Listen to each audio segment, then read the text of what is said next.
Bam,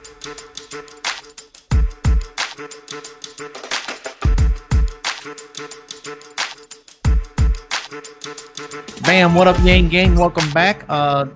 We got Shy again and Matt from Youth and Media back in studio. What do you got on the low for us tonight, Shy? So we're going to talk about something super sad. In Colombia, they have been having protests for over a week and 25 people are dead. Yeah, so it looks like we have armed the police very well in Colombia because they've managed to murder 8 people. And it looks like they had something about like they're going door to door down the street, kind of shooting into places willy-nilly too. I saw a video about it. Yeah, basically tensions are extremely high because there's a pandemic, so there's lockdowns, but there's no proper like direct cash payments to accommodate the fact that people can't, there's no food, they can't survive, they can't just be, you can't just shut down the economy without having a second step. And so then like to solve this problem, they're like, we're going to introduce this new tax code and it's disproportionately going to affect the poor and working class. So naturally, yeah, I think tensions are exceedingly high because of the pandemic and just because people have just been under an immense amount of pressure as a result of lockdowns that didn't have a part 2. Yeah, so they're in a pandemic, record unemployment, starving, literally people starving to death. And they say, hey, we're going to fix all of our problems by taxing the poor. And then the people down low said, nah, bruh, we got nothing to lose now. Now you're going to try and kill us by taxing us to death. Now we have to go after you. We're going to have to kill you. We're coming for you. Then they're militarized by our taxpayers' money because we built up their police force to be militarized to fight the Colombian cocaine cartels. Now they're turning that thing on the people. We're notorious for this. Yeah, there's definitely some adjacent blood on Americans' hands right now. Yeah. Always. It's bad. Dude, we arm both sides of this stuff, man. But I mean, to this point, this isn't just, this has the potential not just be Colombia, it sounds like, from some of the things I'm hearing, but like just a lot of countries in general, man. It's just, there's a lot of tension. I know in Iran, similar situations, right? Lots of protests because of the government's lack of a response to COVID, blocking vaccines from the West, things like that. Yeah, man. I don't know. It'd be interesting to see how this impacts what happens in Colombia, how it impacts the region, neighboring countries. Well, let's not forget that when we had this mob that Trump wanted to call them, this mass exodus of people leaving Venezuela. I'm sorry. So when Venezuela had 1,000% inflation in a weekend, their money was worth literally nothing. They started leaving, and Colombia was taking in all the people they could to help. And now where are those people going to go? Now they're here, and they're like, oh, now they're killing everybody that stands up against. And you're just like, so what are you going to do for these poor people that have had their one country, their home country, decimated? They get taken in by neighboring Colombia, and now it's being decimated. I mean, I couldn't imagine that kind of turmoil, that kind of trauma. And what is it like? What can it be traced back to? Well, on our part, capitalism, right? Because capitalism inevitably gives it way to imperialism. And what's driving this? The U.S. empire. Yeah, we've definitely did some imperialistic stuff in South America specifically and Central America, where we've done regime change wars. We've trained guerrilla warfare militias to murder people of influence. And then we get what we want.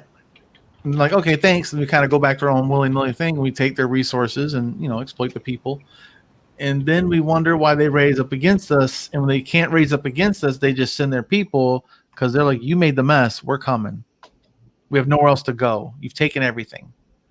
To Kitty's point in the chat about like that, it's kind of like a foreshadowing of like what America could be. I'm like, we shouldn't look at it as like, well, thank goodness that's not our country. Like we're all humans. Like we're all part of humanity. Like this is happening we should be rallying in solidarity around any country that's struggling right now. Yeah. And it's kind of hard to do that because our country is definitely struggling right now. But I'm like, yeah, it's not just a foreshadowing of like what things could come if we don't like really pivot soon. But we should care just as much as if it was happening in our borders. Well, that's the thing too. These are crimes against humanity. We have standards for this, and we don't seem to care to enforce them anywhere. Not even here. Flint. That's a criminal. That's criminal. They have been sued successfully, but nobody seems to care. Nobody's even fixed the goddamn water. My sister lives there. They don't care, man. It's just crazy. And so nobody cares until it's on their doorstep kind of thing, right? Like, think about what it takes for this country to go into mayhem. It really is electricity. If we turn off electricity for a week, people are going to the youth are going to lose their minds. That's their entire coping mechanism for life as it is. I'll be all right because I know how to do shit outside. I'm not saying I'm a survivor, but I'm a fucking fighter. I'll tell you that much. I'll meet you at the fucking front door. If these Gen X and these Gen Zs, or not Gen X, I'm sorry, Gen Zs and millennials, man, I don't know. Someone's going to come out of that fray as an alpha type of survivor. I'll murder you, psychopath. Those will always be there. They'll always be there. Yeah. He's like, those are my people. But that's what it would take, like electricity for like a week, nationwide. There's no communication. People are like, what's going on? And they're going to start getting scared and start murdering people. Dude, I ain't gonna ever start it, but the second it gets started and all bets are off, I'm going human cockroach mode. I ain't dying. Okay, is that simple? Survival. Yeah, like I'm just not. Dude, like one of my buddies, he's a ex-military. You could drop him in probably most places on Earth, barring a few crazy extremes, and he could probably survive. And so I've already talked. I'm like, yo, I keep you close in the apocalyptic event. He goes, yeah, I got you. I'm like, beautiful. Yeah. He goes, you just better keep up. I'm like, that's fine. I'll keep up. I just need you to be willing to let me keep up. That's all. Yeah. Show me how to survive, man. I'll be quiet. I wouldn't make it. I'd say I could probably make it for a month or two. I don't think I can make it for a year. What would kind of be like the impediments for you? Hunting. Like, I don't know how to gut a deer. I can shoot it, and all I can do is, and I don't want to be like a wasteful person. Like, okay, first of all, I don't have a gun, so I'm not going to shoot a deer, So, haha, joke's on me. Like, I'd be better off. I'm going to eat fish a lot. But guess what? Fish are in water. That's a resource. Lots of guns around water, especially fresh water, where I live at. So the odds of me surviving around here in Michigan is very minuscule unless I have a really good friend that's a psychopath. So I got to make some good friends just in case, like you're saying, Matt. I know a couple of really nutty people that have like a literal fallout shelter and a couple thousand rounds and dozens of guns, and they have like a 2-year supply of water bottles in their thing, and in an artesian well on their property hid by thicket bushes, and like literally they plant thickets around this well, so they need it, they can get to it. I've got a little go bag. Don't think I'll ever need it, but just in case, you never know. I have nothing. I got a little go bag, just a little go bag that, just in case, very easy to grab. Like I said, I don't plan on ever having to use it, but just in case. Yeah, I guess so, man. But there are people out there. But this could happen in this country. What's going on down there? It did happen in this country last year. It's called BLM protests. Our cops were shooting citizens with rubber bullets. That's the only difference. We had cameras on them. Over 100 members of the press were shot by the police. Usually in the eye by a rubber bullet. Which is not how they're supposed to be utilized. They're supposed to be lower body. Supposed to be shot down. You're supposed to bounce them, aren't you? It's supposed to bounce off the pavement in front of you, yes. Hit you in the shins and knees. Exactly. But not the chin and not knee. use as direct fire at someone. Not here. Specifically the eye. I think in one day they had like 6 people lose their eyesight. In one day in Washington, D.C. They're motherfuckers, dude. Yeah, they're bullies. They're gangsters. They're mafia. The one that pissed me off the most was, I think it was National Guard, dude. People on their porch when they were enforcing curfew. That pissed me off. I was like, no. I was like, I'm about to go in their house. You ain't making me go in the house. Not on my own property. Yeah, you can pepper my ass, but I ain't going in my house, man. Like, shoot me. Well, here's the thing. I know damn well, like, if I was on a porch and they're like, we're gonna arrest you if you don't go in your house, I'm like, good. Do it. I'm gonna get paid, baby. Yep. Do it. And make it rough. Make it rough. Yeah. Turn the cameras on. Please do. I don't want to ever hear someone complain about the Second Amendment ever again. That's, you know what I'm saying? I was like, never again. Yeah, it's crazy. But so here we are. A lot of people aren't talking about this. Again, corporate media isn't really talking about this.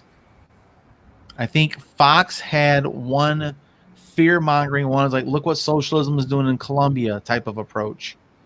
Do you want that here on your doorstep kind of thing, right? But MSNBC doesn't want none of this. They're not talking about it, man. So we have to be the ones that talk about it. And so then we had to move in. Well, let me rephrase that. We chose to move in. We didn't have to. We chose to move in and arm them to the teeth with militarized weapons, taught them how to be as cruel and punishing as possible, and then they turned it from the cartel to the people. We're part of the problem down there. We're no different than Afghanistan when it comes to supporting Al-Qaeda. We're Afghanistan. We armed Al-Qaeda, which is their police force. That's the same thing. We're not innocent of harboring terrorists in their own plate, but we weaponize them. Dude, we're the evil empire. Especially overseas, we have drones dropping bombs out of the sky all willy-nilly. And there's wild collateral damage that, dude, we take out. We've killed tens of thousands of civilians with drone strikes. Tens of thousands of civilians with drone strikes. That's rough. When you see those things and they blow up a school on accident, I'm like, oh my God. Justify that shit. You can't. And that's why I get pissed off when people talk about the fucking tax dollars going to like healthcare and shit. Like, you don't give a fuck about the fact your tax dollars are going to motherfucking killing little fucking children in Yemen, in Pakistan, or in Cleveland. Afghanistan. Yeah, fuck. Let's talk about that. Right to your point. Yeah, the water in Flint, Michigan. Yeah, man. About the fact that tens of thousands of people are going to die because they have inadequate health care. But you want to talk about 500,000 fetuses. You got anything you want to throw in here, Shy? No, just if there's an apocalyptic situation, Matt has to drive from California to Washington to come and get me because I'm going to be like, boys, I'm not going to be able to make it. Yeah, I'm not built for that, man. Like, I can handle one-on-one combat. I have some skill and some experience in there, but 6 dudes in a pickup truck, like y'all Al-Qaeda come rolling up here, I'm done. Yeah. This is the Walking Dead. We're the dead, and we're just in the way of them surviving. To his point, you're not going to one-man army that shit unless you're like one of the elite motherfuckers. And that's because you're staying hidden and you have to stay out of sight and you're never seen unless you want to be seen. To that point, I don't plan on one-man army and that shit. I'm good at gathering people, and you know what I'm saying? And I'm good at getting people to fucking buy into shit. I'm gonna be like, so I already know who the fuck I need. We've already talked to all these motherfuckers. You know what I'm saying? So you get the smart motherfuckers, you get them together, you build the plan. They realize, oh, we need someone who can keep us together and smart, and then we all work together. I'm telling you guys, The Walking Dead is the best representation of this most likely scenario playing out. If the shit goes bad, The Walking Dead actually shows you what it's all about surviving and what it takes to survive and who's the real threat. The real threat too.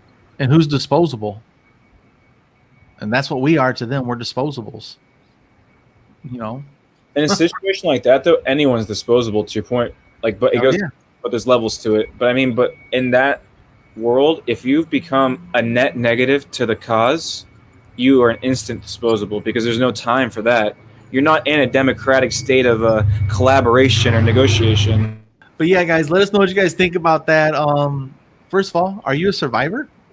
Could you survive the electric grid going out for like a month? Could you make it? Do you have weapons to protect yourself?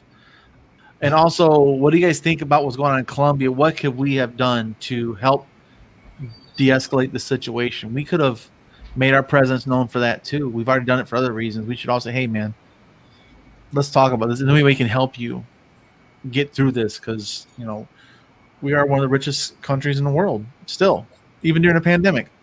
We had one person make more money than the entire lower 75%. His name's Jeff Bezos in this thing. So we can figure it out, but yeah, let us know what you guys think about in the comment section. While you're here, of course, hit that like button, ring the notification bell, subscribe if you haven't done it before. So go check out Cheyenne for UBI on TikTok and Matt with Mute the Media on TikTok as well, and the same thing on Twitter. Everybody's stuff's in the description box as well if you want to follow up. And we have Ariel over in the spaces, and he's we're trying to figure out this new content and flow. So his links are also in the description box. So thanks for joining us. We'll see you guys next time, and like always, gang gang.